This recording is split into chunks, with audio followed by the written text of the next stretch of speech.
I have often had a fancy for writing a romance about an English yachtsman who slightly miscalculated his course and discovered England under the impression that it was a new island in the South Seas. I always find, however, that I am either too busy or too lazy to write this fine work, so I may as well give it away for the purposes of philosophical illustration. There will probably be a general impression that the man who landed, armed to the teeth and talking by signs, to plant the British flag on that barbaric temple, which turned out to be the pavilion at Brighton, felt rather a fool.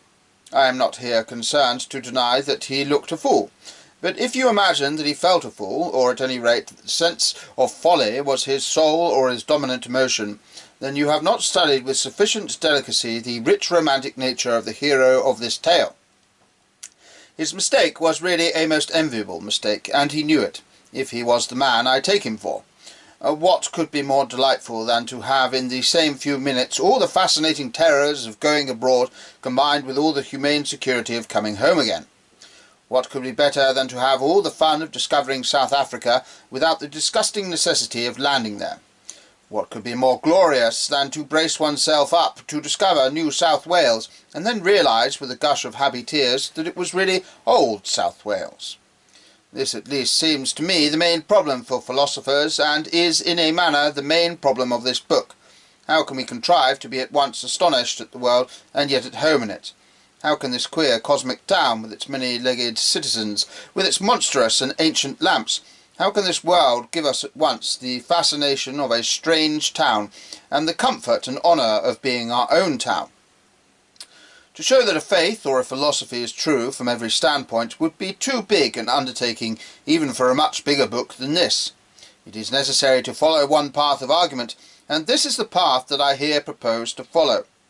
I wish to set forth my faith as particularly answering this double spiritual need, the need for that mixture of the familiar and the unfamiliar, which Christendom has rightly named romance. For the very word romance has in it the mystery and ancient meaning of Rome. Anyone setting out to dispute anything ought always to begin by saying what he does not dispute.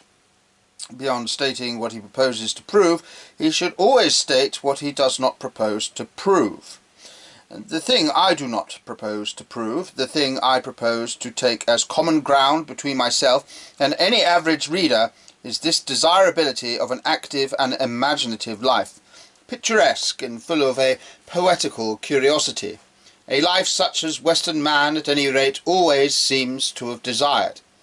If a man says that extinction is better than existence, or blank existence better than variety and adventure, then he is not one of the ordinary people to whom I am talking. If a man prefers nothing, I can give him nothing, but nearly all the people I have ever met in this Western society in which I live would agree to the general proposition that we need this life of practical romance. The combination of something that is strange with something that is secure. We need to view the world as to combine an idea of wonder and an idea of welcome. We need to be happy in this wonderland without once being merely comfortable. It is this achievement of my creed that I shall chiefly pursue in these pages.